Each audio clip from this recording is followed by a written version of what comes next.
ते एकदम top class. Bharat माता की वंदे वंदे।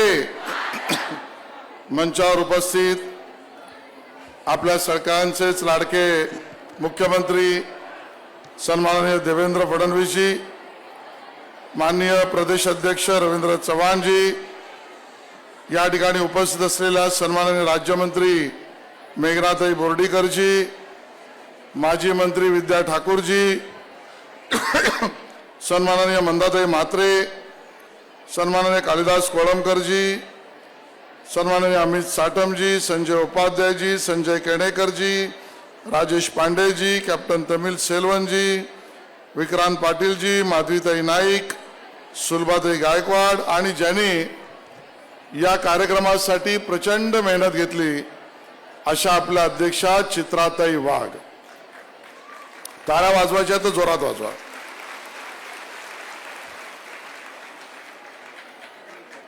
मला याची पूर्ण कल्पना आहे की आपल्या सगळ्यांना माननीय देवेंद्रजींना ऐकायचं आहे। माननीय रवींद्रजी चव्हाण साहेब सुद्धा आपल्याशी बोलणार आहेत आणि केवळ मी या ठिकाणी एवढ्याचसाठी उभा आहे की आज मुंबईच्या इतिहासामध्ये ज्याची नोंद करून ठेवावी असा कार्यक्रम आज रवींद्र चव्हाणजी आणि चित्राताईंच्या नेतृत्वामध्ये दादरच्या योगबीज सभागृहात होता। खूप मेळावे होतात। मुंबईची पार्श्वभूमी खूप मोठी आहे, समृद्ध आहे, पण अशा पद्धतीचा मेळावा ज्यामध्ये महाराष्ट्रातील तमाम 33 लाखच्या वर एकत्रित बहिणींची राखी 5000च्या वर भगिनी एकत्र येऊन एका मुख्यमंत्र्याला देतायत, हा एकमेव असा कार्यक्रम आहे। आता isakal.com आहे देशातील नंबर 1 ची मराठी न्यूज वेबसाईट। प्रत्येक अपडेटसाठी isakal.com ला नक्की भेट द्या। आणि म्हणून आपल्या दृष्टीने हा कार्यक्रम जसं चित्राताई म्हणाल्या, हा राजकीय कार्यक्रम नव्हेच, हा मत मागण्याचा कार्यक्रम नव्हेच, हा कार्यक्रम आपल्या दृष्टीने भावनिक आहे, संवेदनात्मक आहे आणि नातं जपणार आहे।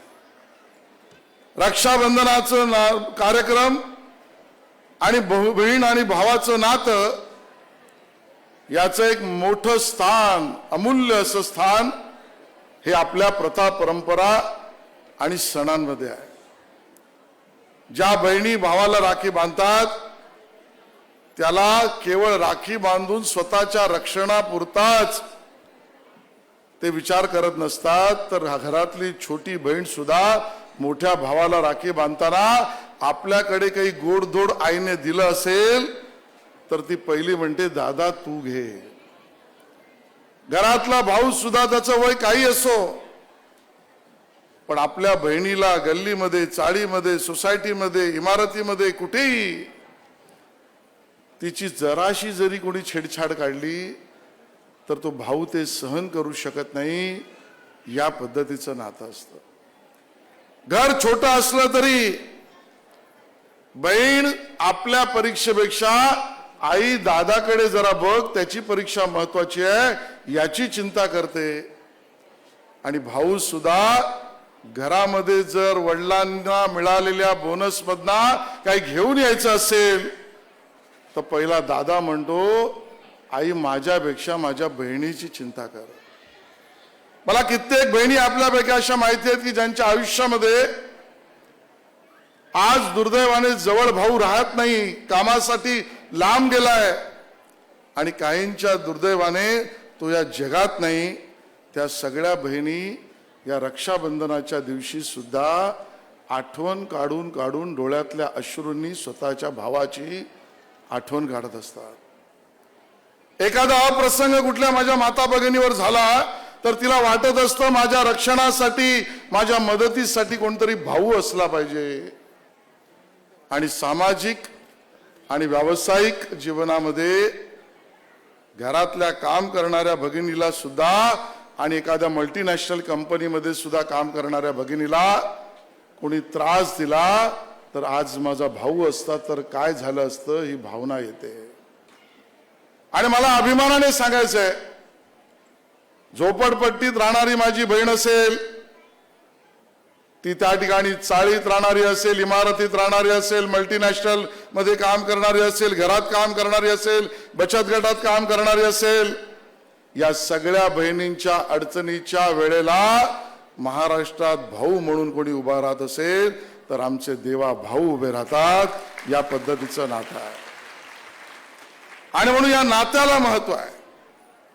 झोपडपट्टीतल्या माझ्या भगिनीला वाटलं की तिच्या मुंबई महानगरपालिकेने पाण्याचं बिल वाढवलंय, तर महानगरपालिकेच्या आयुक्ताला एक फोन जातो आणि सांगितलं जातं की पाण्याचं बिल तुम्ही वाढवू नका. माझ्या बहिणीच्या डोळ्यातले अश्रू मला जास्ती महत्वाचे आहेत.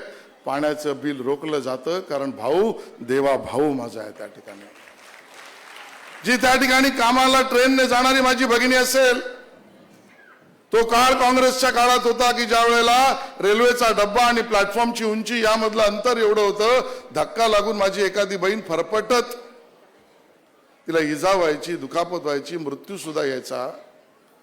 आता प्लॅटफॉर्मचा डबा आणि प्लॅटफॉर्मची हाईट आणि डब्याची उंची यातलं अंतर कमी करून माझ्या एकाही भगिनीचं ऍक्सिडेंट होता कामा नये. हे काम करणारा भाऊ आमचा देवा भाऊ आहे. एसटीचा उल्लेख चित्रताई केला, 50% दर कमी करणारा माझा देवा भाऊ आहे. आणि नातं जपणाऱ्या माझ्या बहिणीला भावाने किंवा बहिणीने भावाला स्वतःची प्रॉपर्टी दिली तर आता स्टॅम्प ड्युटीची गरज नाही, 0 पैशात प्रॉपर्टी शिफ्ट करून देणारा माझा देवा भाऊ आहे. सांगाव्या तेवढ्या गोष्टी कमी आहेत, मला जास्त वेळ आपला घ्यायचा नाही, पण माझ्या दृष्टीने नातं महत्वाचं आहे. आणि मला चित्रात आश्चर्य या गोष्टीचं वाटतं की ज्या मुंबई, मराठी, महाराष्ट्र याचं केवळ नाव घेऊन राजकारण करणारे, त्यांच्यामध्ये आणि भारतीय जनता पार्टीने देवाभाऊमध्ये फरक इतका आहे. खरं तर कोणाच्या घरामधलं आम्हाला कधी बोलायचंच नसतं, पण विषय नात्याचा आहे म्हणून सांगतोय.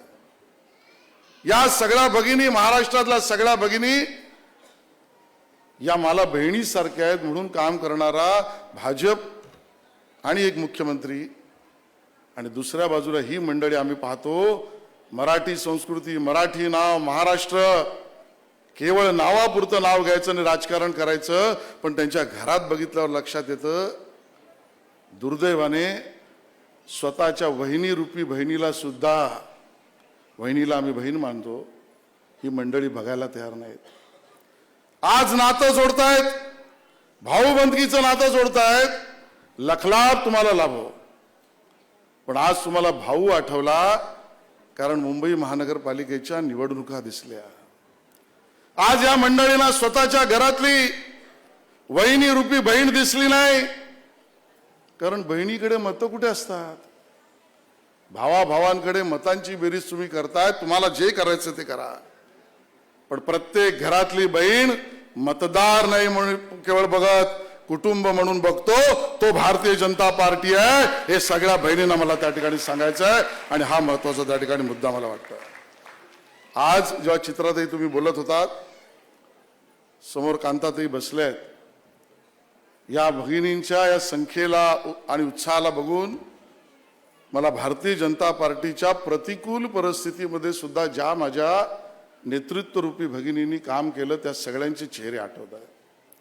आपण विसरू शकत नाही सुमतीताई सुकळीकर यांना. तो काळ प्रतिकूल होता, त्या काळामध्ये सुद्धा भारतीय जनता पक्षासाठी खस्ता त्यांनी खायला. आपण विसरू शकत नाही त्या ठिकाणी आमच्या चंद्रकांता गोयलांना, त्या आमच्या जयवंतीबेन मेहतांना, त्या आमच्या मुक्ताताई टिळकांना, या सगळ्यांनी प्रचंड मेहनतीने भारतीय जनता पक्षासाठी प्रतिकूल परिस्थितीमध्ये त्या ठिकाणी योगदान आणि काम केलंय. आणि म्हणून आजचा दिवस देवाभाऊ मुख्यमंत्री आणि आपण देवाभाऊंच्या बहिणी म्हणून इतक्या मोठ्या प्रमाणात त्या ठिकाणी जमलोत, हे आपल्याला लक्षात ठेवावं लागेल. ताई, तुम्ही बोलताना म्हणालात, तुम्ही तुमचं दुःख व्यक्त केलं. खरं तर ज्याची जशी संस्कृती तो तसा वागतो. होय, तुमच्या मनातल्या पिढा या आपल्या सगळ्यांच्याच आणि महाराष्ट्राच्या मनातल्या पिढा आहेत. हो, आरोप जरूर करा, टीका जरूर करा, आलोचना जरूर करा, प्रखर करा, पण एखाद्यावर शाब्दिक हल्ला करताना इतक्या खालच्या पातळीपर्यंत जा. ही संस्कृती त्यांची आमची नाही आहे. पण कधीतरी जशास तसे बोलावंच लागतं. कधीतरी राजकारणात योग्य उत्तर द्यावंच लागतं. आणि यापुढे तुम्हालाही मी सांगतोय, आता तर त्यांची हिंमत नाही आहे, पण जर कोणी अशी टीका केली आणि कुठल्याच पद्धतीने खालच्या स्तरावर जाऊन आमच्यापैकी कोणावरही शारीरिक किंवा अन्य गोष्टींवर टीका टिप्पणी केली तर एक गोष्ट आता चांगली झाली आहे ताई, चांगली झाली म्हणजे योगायोगानेच झाली आहे की BSTच्या पतपेढीची निवडणूक झाली आणि त्यामध्ये आमचे शशांकराव आणि प्रसाद लाड हे निवडून आले. समोरचे एकत्र आले, त्यांच्या हातात काही लागलं नाही. पण या वेळेला जर टीका सोशल मीडियावर केली तर त्यांच्यावर सुद्धा तुम्ही तेवढ्याच पुरतं नक्की म्हणा, भोपळा भोपळा भोपळा भोपळा. त्याला हातात भोपळा मिळालाय. आपण कोणाला छेडायचं नाही, पण कोणी आपल्याला छेडलं तर त्याला बस. मी तुम्हाला एवढीच विनंती करतोय, आपण ज्या वेळेला इतक्या मोठ्या प्रमाणात एकत्र आलोत त्यावेळेला ऑपरेशन सिंदूरमध्ये ज्यांनी आपल्या सगळ्यांसाठी, आपल्या कुंकुवासाठी, देशाच्या सिंदूरसाठी बलिदान दिलं, त्या प्रत्येक सैनिकाला, त्याच्या बलिदानाला आपण सलाम करतो आहोत. रक्षाबंधनाचं हे नातं त्या सैनिकाशी पण आपलं आहे. आणि म्हणून आपल्यावर अतिरेकी हल्ला करून आपल्या निष्पाप नागरिकांना ज्यांनी मारलं त्याचा बदला ऑपरेशन सिंदूरमध्ये आपल्या सेनेने घेतला आणि त्याचं नेतृत्व आणि कर्तृत्व माननीय पंतप्रधान नरेंद्र मोदीजींनी त्या ठिकाणी दाखवलं आहे. आणि म्हणून त्या सर्व सैनिकांना आपण त्या ठिकाणी सलाम करू. आणि शेवटला हेही लक्षात ठेवू की मोदीजींनी आता आपल्याला गिफ्ट द्यायचं ठरवलं आहे. माहिती आहे ना, मोठी भेट. आता गणपती आहे, मग नवरात्र आहे, मग दसरा आहे आणि त्यानंतर आणि मोदीजींनी ठरवलंय करामध्ये GST मध्ये इतकी सूट करायची की आपली दिवाळी सुद्धा गोड झाली पाहिजे. हे आपल्याला घराघरात मायबापांपर्यंत पोचवायचं आहे आणि ते काम करण्याची ताकद आपल्या सगळ्यांच्या रूपानं देवाभाऊंना मिळो, एवढंच सांगतो आणि थांबतो. जय हिंद, जय महाराष्ट्र. देश विदेशातील प्रत्येक घडामोडींचे लाईव्ह अपडेट मिळवण्यासाठी आता साम टीव्हीच्या सर्व सोशल मीडिया प्लॅटफॉर्मला लाईक, फॉलो आणि सबस्क्राईब करा. तसंच सर्व नोटिफिकेशनसाठी बेल आयकॉन प्रेस करायला विसरू नका.